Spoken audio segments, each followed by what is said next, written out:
আসসালামু আলাইকুম গাইজ, দেখেন আমাদের মিনির ঘুমানোর স্টাইল। সে কোথায় ঘুমাইছে দেখছেন? সারা রাতে পাহারাদারি করে এখন ঘুমানোর জন্য ক্লান্ত। দেখেন সবাই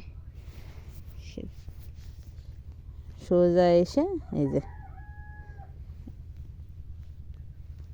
দেখেন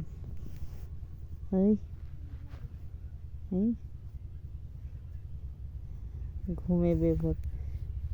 মানুষের বাসার ছাদে উঠে কবুতর তাড়াইতেছে, মানুষে এসে বাড়িতে নালিশ করে দিয়ে যাচ্ছে।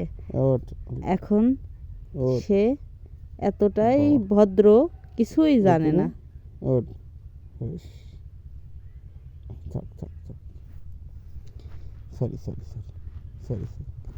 গলা দেও, গলা। হ্যাঁ, আরাম দেখছে, আরাম এটা ওর।